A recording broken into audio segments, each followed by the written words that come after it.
into the ground, then you get the information as basically when you propagate through the ground, then you get the basic information. And we talk about one particular test which basically gives us the information we need, and that's the soil bearing capacity. And that comes from what they call the standard penetration test. Right? So these basically, this is a law, so we do not actually consider about boring log, we see only the information from the table, from that diagram, and then we look at these two things. Okay. So please, can you just focus on this the next half an hour, and then afterwards you can basically continue. I just want to make sure that this is very clear, because we need that next Monday.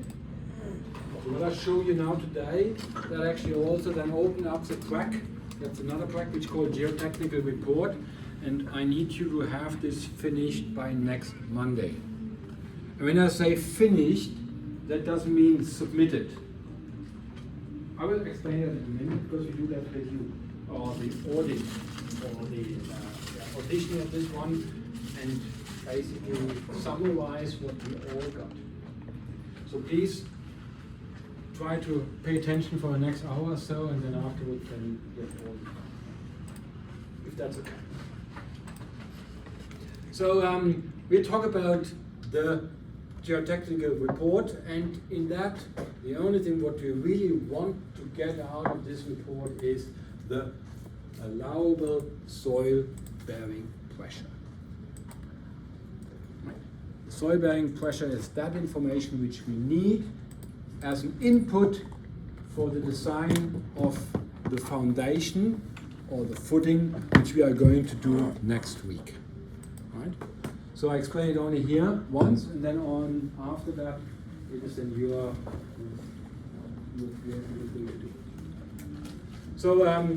so this report actually said about what is the allowable bearing pressure. The rest we do not actually really consider. I just leave it here as for completion. But when you have a look at this one, this is a core sample, right? So when those people actually bore into this ground, then they take basically this out, or just take this one, and then look at the different soil types while they actually go through the ground, right? But we have also about the ice core samples, what they do, for instance, in the Antarctic. But of course, that actually goes, I don't know, almost hundreds of meters deep, right? Just to get the information of the conditions in the past. Here, it's only, of course, it's about the soil, which we are interested in. So there will be no chemical analysis done here, as they would do this in the samples. This is really a practical approach.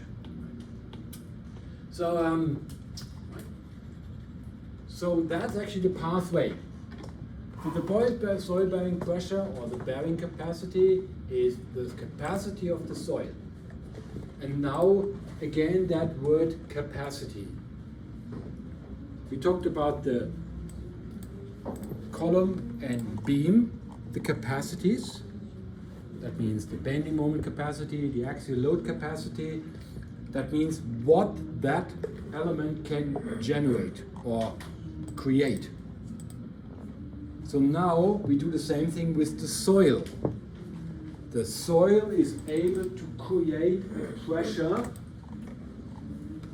according to its constituent.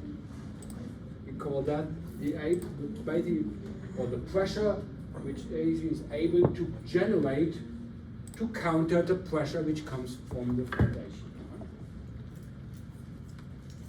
So that the ability of the soil to create a pressure. Maybe that's another way to say it. So it depends on the soil, type of soil, of course. Its shear strength. Soil has also a shear strength, and its density. Right? Rock has a higher density than sand, for instance. That means intrinsically rock has a higher soil bearing capacity. They call it still soil bearing capacity even if it's rock. Right?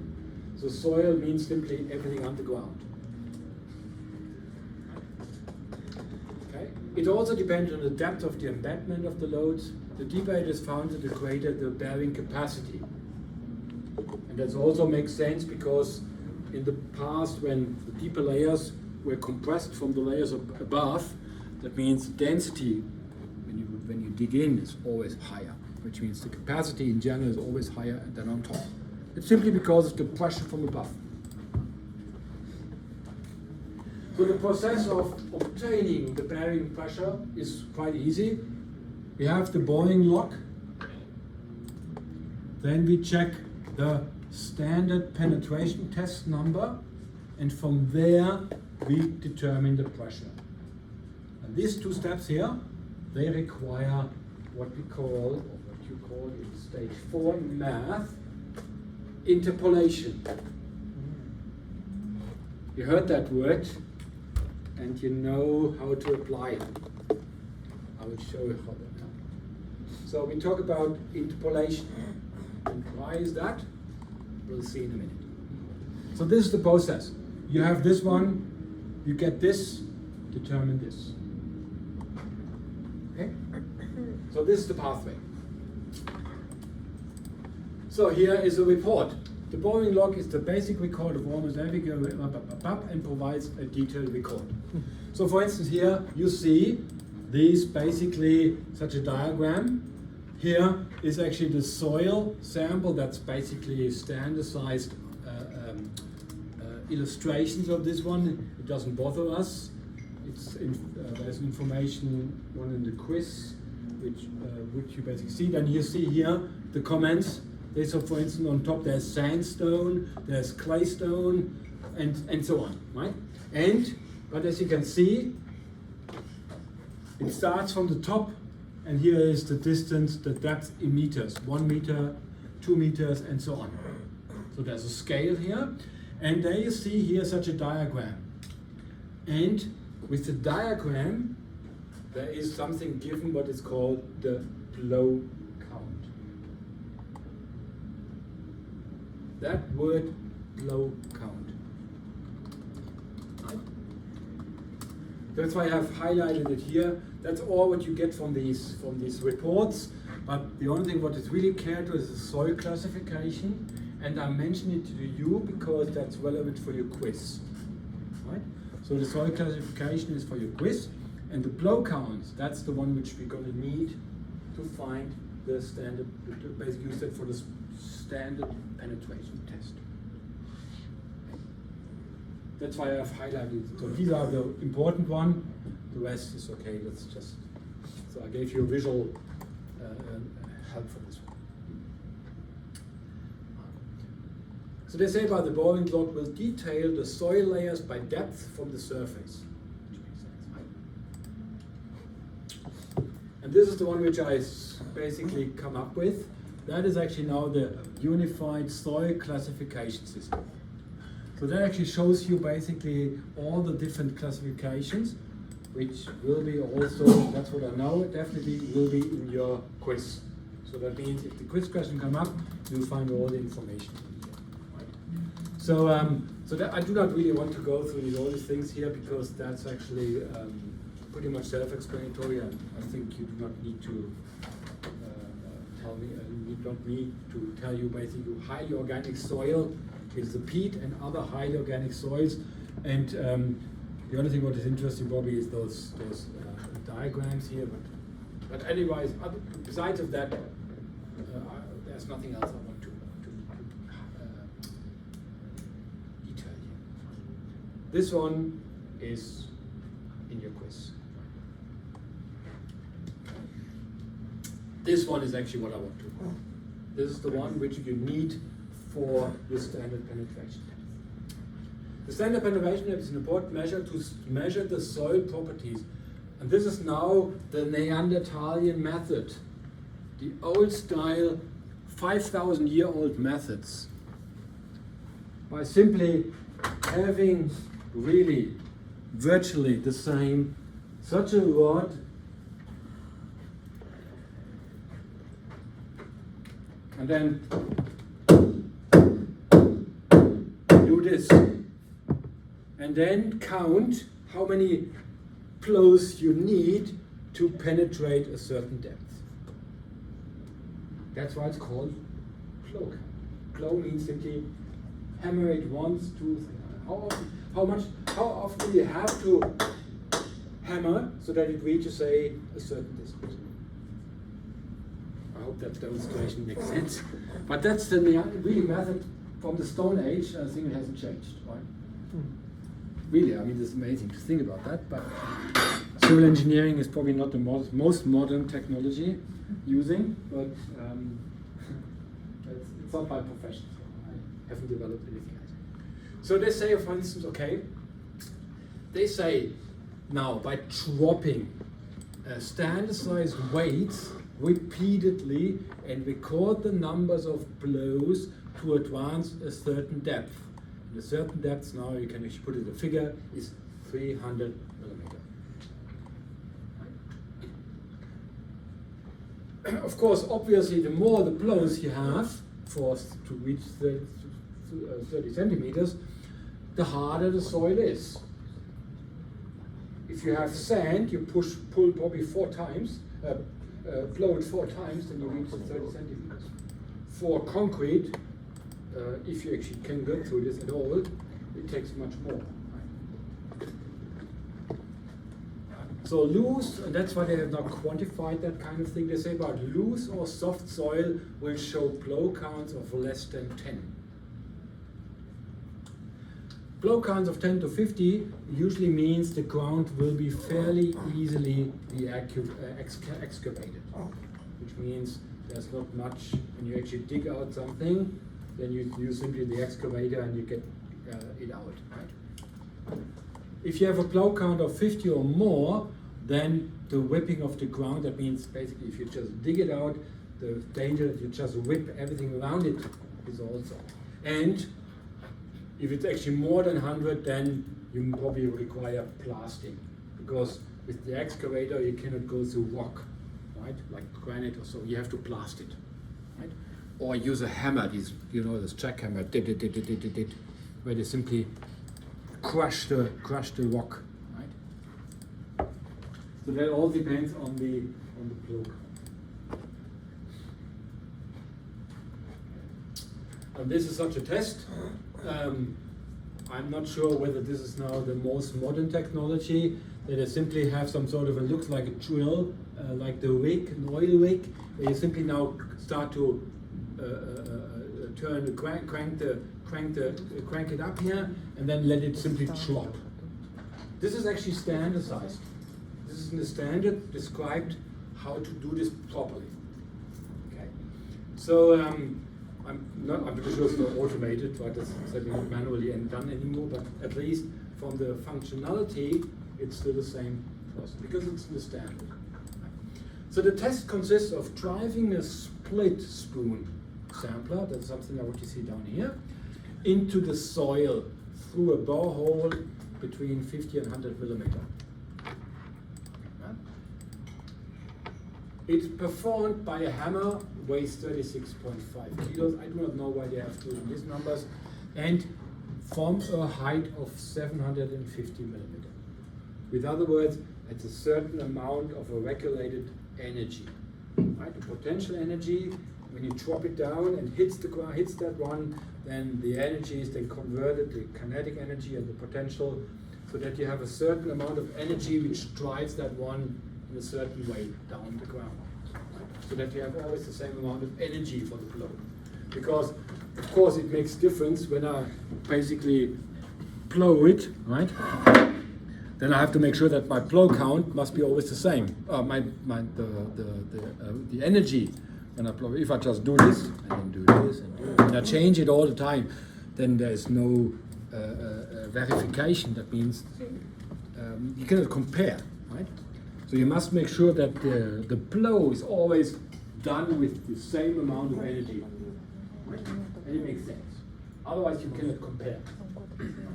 So that's why they use this approach to say 63.5 must be and from the certain height, which guarantees that it's always the same amount of energy, the same amount of force which you blow. Okay. The numbers of blow N required to produce a penetration of 300 millimeters is regarded as the penetration resistance. And now this is an extremely important information. When you start from the beginning, from the top, they say the first 150 millimeter do not count. Right? So they basically start to hammer, have a certain amount of blows, and then after 15 centimeters, only the first ones do not count. Right? So that means you start basically from 150 millimeters to 550, for instance, for the next one, that is actually now. So please be aware of that, because when you see the instruction, when you see that report, they start from 0. Right? So you have to check the blow counts for the first 15 centimeters, ignore it, and then you simply continue from there. I have an example so that you can see that. I just want to make sure the first 15 centimeters do not count. They simply be ignored. That's why I have again put this in red. So I just do not read this one here. I just want to show that. Here is an example, a simple one, a boring lock, where you see here's the depth given, and here is now the blow count. Right? So I see here the blow count now. That's probably, I think that's every 15 centimeters here. Let me choose one. I think it started from here. I do not know. So that's depending on how they actually define it, but again, the first does not count. So let's look at this one here. I just started, say I started from here, right? So I started from here. Now I actually start to, I need 9 blows to get to this point, right? Make sense? This says I reach from here to here, I have 9. So that's not accumulating, right? So that means from here to here, I need another 11. Then from here to here, I need another 11. And so on. Right? So that's not accumulating. So each blow count from here to here, that is actually that number. This one here, for instance, that is basically from the top, apparently, or from wherever. I do not know where it started. It started from here, and it required 5 blows to get to this point. So that means from here to here. So then from here, that's why my first layer is here. I need 9 blows. Then from here, I need another 11. And from here, another 11. The first one, by definition, we ignore. I do not know whether it's 15 centimeter or not, it doesn't matter. Normally I would say that, but if it's not given, then the first blow to reach the first is ignored. So for this example here, it means to reach to this point here, I need 22 blows.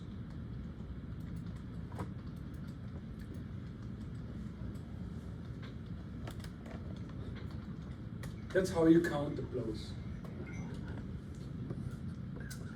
And now the $64,000 question is, how is the blow count connected to the soil bearing capacity? And this is actually done by this.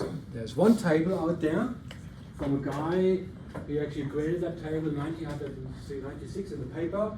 He postulated that depending on the blow counts you have, you can directly derive the soil bearing capacity. So that's the table which is now used, for instance, in civil engineering. For each layer you have, right? For each layer you want to quantify. We said for the first one it was 22 blows. Right? So which means now I have to check here in my table, where is 22? They only say, okay, if the blow count is less than 2, very small, then the soil bearing capacity is less than 12. You will see how to handle this, right? Then if the blow count is between 2 and 4, then the soil bearing pressure, the soil bearing capacity is between 12 and 25 kilopascal. And so on for 4 and 8 and so on. And now 15 to 30. 15 to 30, the soil bearing capacity is between 100 and 200. So I found in my example I have 22 blows. So you won't find it in here because in the table it's not there. So, but you know actually it's somewhere between 15 and 30, right? So now actually you know it's somewhere in here, which means the material is very stiff, and that means my soil bearing capacity is between this and this. And now we use interpolation. Yeah, I mean it's bags for it, right? So I just usually remember that because it's easier. So I start by drawing this, right? So here is my SU. Right? Here is my N, the blow count, or here, my N here. Okay. So I start here, that's my interval. I simply check first one, which one is it? And it's apparently here because it's between here. So I started from here. Okay? So I write down here as 15 and say here's 20, what was it? 30, right? Okay. And the value here is 100 and say here is 200. Okay. Right? It's between 100 and 200. Within it, of course, we have to assume it is linear, which means it's a straight line. So when I connect this one here, it goes like this. Now remember what we did yesterday with the when we calculated the strain in the steel in compression. We had a triangle, right? We have two triangles, right? So that means, for instance, this to that. Now I have 22 here, right? Remember, I have 22. So I want to find this. No? Yes?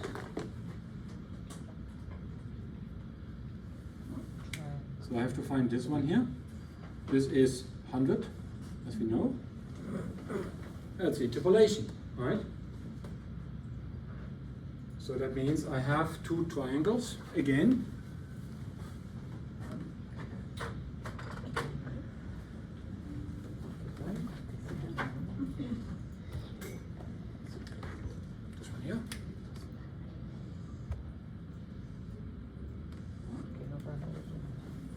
So that means, so rise over 1, so that means 100, I'll just write it down, it's already here, so that means 100 to 1 with 30 minus 15, okay, 30 minus 15, is the same as this question mark, right, over 22 minus 15. Yes or no? Can you see that? I could even imagine that there's a software out there, online calculator, how to interpolate. You won't have that in the exam. I can only guarantee that will be also in the exam. Something like this. Right? So you should actually know how to do interpolation. Right? So if I finish this up here, right? So 22, that gives me 100 on 15 times 7, so that equals question mark, right? So 700 on 15, that gives me 700, what is it? 700 on 15 is around about 46, 47, right? So that means question mark is 47. Oh, what did I say? 47, huh? But of course, this is not my SU. That is not my SU I want. Because I have to do finally something what? It says here it's between 100 and 200, but I have only 47 here. What do I need to do finally?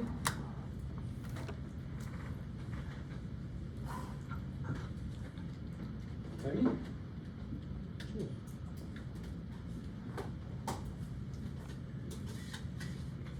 I started from 100, right? To 200. Right? So you have to actually add that amount to this. It's 100 and you have to add plus 100, huh? So you have to actually say plus 100, right? So you simply look at where you started and then calculate. Huh? So you have to do this for each interval differently. And why is this? There's a particular reason why.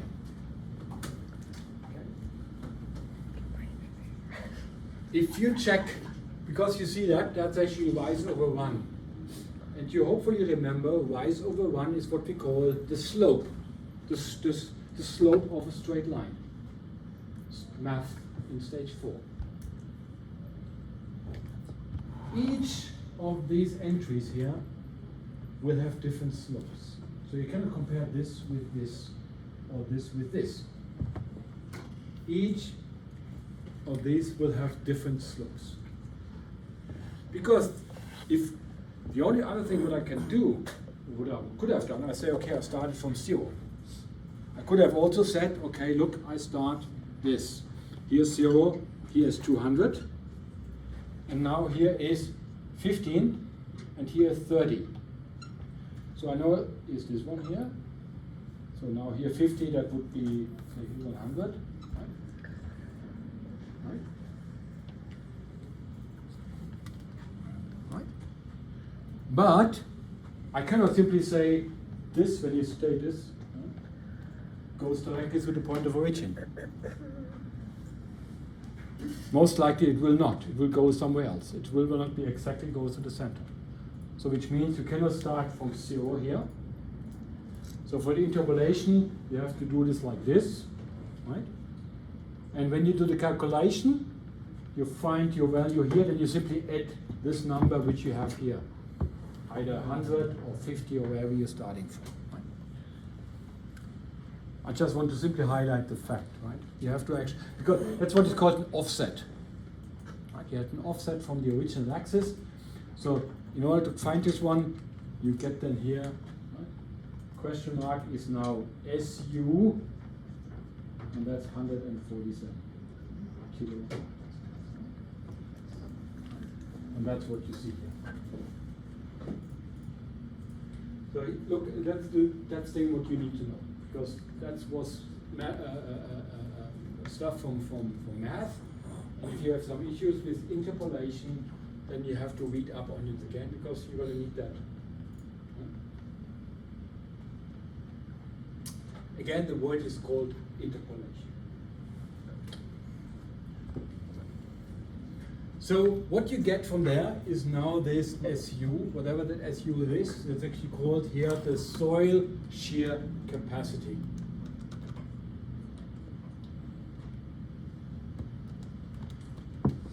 And then the soil bearing capacity is simply twice that value.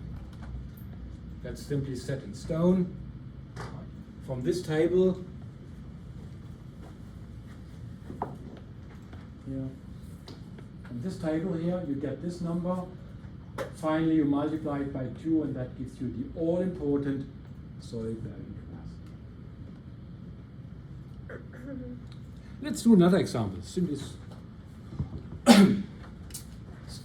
give me a number between 0 and 30. 15. 15. Okay. Let's start with 15. Now that's very easy. There's nothing to calculate. Because when you have 15, then you know that SU is 100. There's nothing to calculate. Okay, make it a bit more difficult, please. 19. 19. 9? 19. 19. Okay, let's do 19. Can you actually, because we have that same interval, make another one, please. Because it's exactly the same thing. The only what I change it simply to 19. 11. Huh? 11. 11. Yeah, let's do 11, because that's a different interval. No, I mean, look, that's... No existe uno más difícil. Okay. this. Is there anything as other than Okay. Let's do it. Let's take 11. Say we have n equals 11, right? So the interval would be this one here. It sits between here. Okay. I'll do this again, but this time I do not use this horrible color. So now here and here.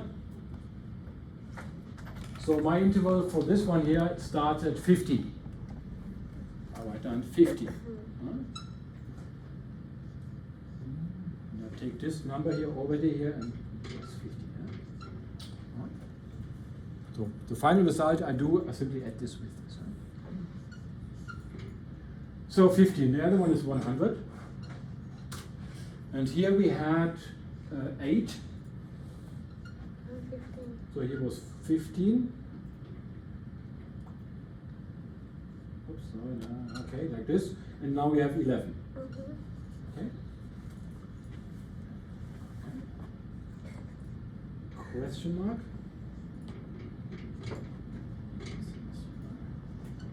Okay. So what is it? Question mark. So we have. Oh, that's not question mark. So this is 50. This is question mark, right? So now 50 on this here, which is 15 minus 8 gives 7, right? Equals this question mark. On this one, the interval is 11 minus 8 gives 3. Yeah, that's simply this one. That means question mark equals 3 times 50 on 7. Question mark gives me 150 on 7 is around about 21, I would think. Can you give me the number, please? 2142. Huh?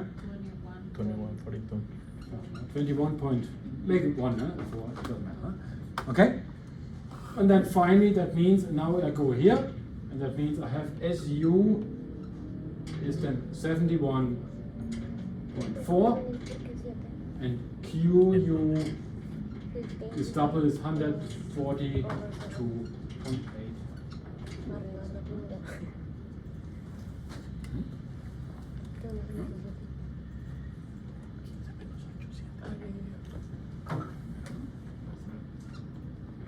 Plus, huh? Can you repeat the last part? This one here? 1.4? Yeah, question mark is 21. Yeah, yeah, Then I add plus 50 because that's from here. yeah, That gives me 71.4. yeah. And then finally I found my QU, which is simply twice the number, right? Okay? Okay. And that's the approach. If you memorize this one, the technique, then you shouldn't have problem with any interpolations, right?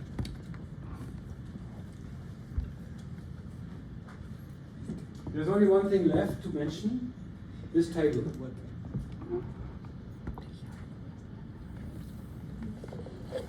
Does it make sense now, or I think the example should be more than enough. Simply use that method here. It's easy as you can do a simple sketch, and then you can find the interpolation of the numbers easy. Right? There shouldn't be any problem. Right? And again, if you just have this interval here, for instance, this one here, then you simply write down 12, and then you finally add plus 12, right? And so on. There's one thing, the final thing what I want to mention about the use of this table. If you have a number which is greater than 30, 31, 32, 34, we do not interpolate anymore. We take the maximum value, 200. So any soil, any plow number greater than 30 is, whether 30, 35, or even 40, will be treated with the same number, simply 12. If you have a plow count less than 2, well, there's only 1, that means it will simply be treated as 12. 0 count, of course, there's not 0. I mean, this is very unlikely, but this one can happen when you have a student idea, that means you can have more than 30 flows. Then you don't have to do the interpolation for those lucky people. You simply say it is 200 SU.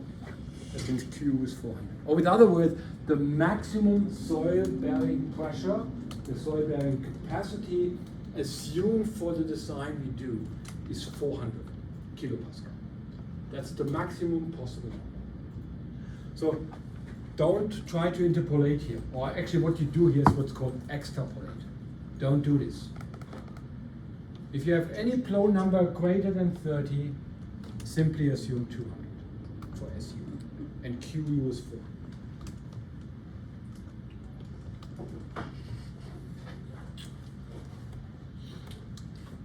And this is all I want to say. I will upload it straight afterwards so that you have this record as well. From my point of view, there's nothing else to add, nothing else to mention here. If you know how to interpolate like this, then your job is so easy to do that it probably takes only half an hour for that track. And speaking of it, I just simply want to show you quickly what you need to do. And then that gives you then the cliffhanger for next week. Because not everybody is here, but we need everybody to be here. So let me quickly show what needs to be done. And then afterwards I'm finished. Okay? So this track now here is what is called working with a geotechnical report. So there is actually such a thing given, right? So boring logs comes in all different kinds of shapes, right? So here there is a boring log given. Here are the different depths, right? And here is what they call the SPT number, right? So you see this is the real log. That's actually basically how they, I don't know what they do here with this one here, how they actually determine. I think that's every 15 centimeters, I would think, because 1, 2, 3, 4, 5, 6, 7, 8. It's 10 centimeters. So every 10 centimeters they actually did something like this. But you do not have to read this, because the SPD number, that's already here. Right? They say here, for instance, for this particular region it is this. For this region it is 12, it is 19, and for all the different depths, the SPD number can be directly read off. So now the path of this one is here. The role is to analyze the soil profile and then determine the shear strength and the soil bearing capacity. And now it depends on your student idea. So the last number of your student idea determines at which depth you have to determine the soil bearing pressure from that table, from that diagram, from that log, and then basically determining SU and then QU. Right? You need to do then the interpolation for this one. And once you have done that, simply write it down according to this one. And then we come together next Monday morning. Make sense? Or? Huh? Then we come together and compare the different results. So what I'm going to do, I simply put everything here on the board. And this board, the information will be part of your track. Without it, you can't submit, or it will be incomplete. So without the peer review next Monday, there is no submission, or incomplete submission, of course. Right? So what we are going to do, we simply share the results, then compare, and then determine together which one is the best possible option for us in the design. So please have this ready by next Monday. I mean, you can do it right now if you want to. It shouldn't take more than half an hour to do all the first 3 steps. And then next Monday we come together, and I'll put all the information here. And then this is going to be the part where we discuss and do that peer review, which is part of the assessment. And then you have to record, and then you can finish your submission. So the track, this one will be due by next Monday, 3 p.m. The others are still open. I mean, the 3 and 4, they are due next Monday, next Tuesday, but midnight. Right? But this one, we will close this by next Monday, latest at 3 p.m. So you need to have this next Monday, at least the calculation done, and then we put it together, and you have enough time to wrap it up and then submit on that day.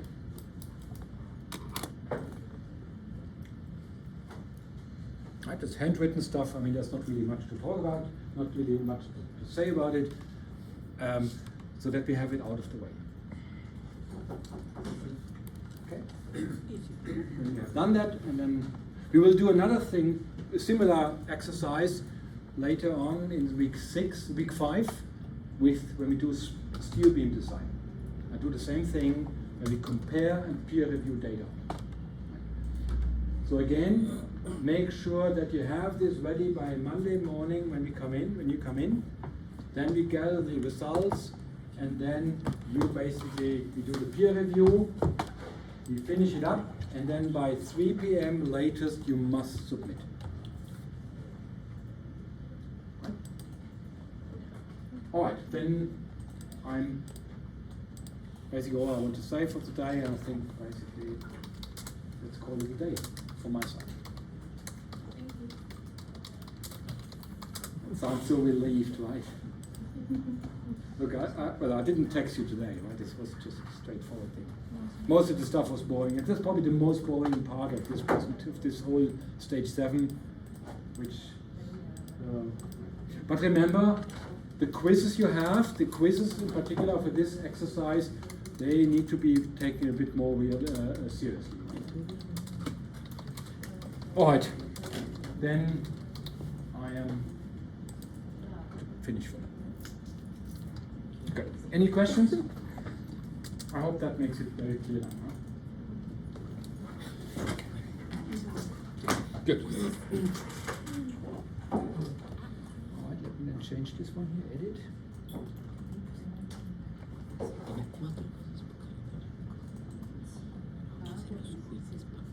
it's going to be on next Monday.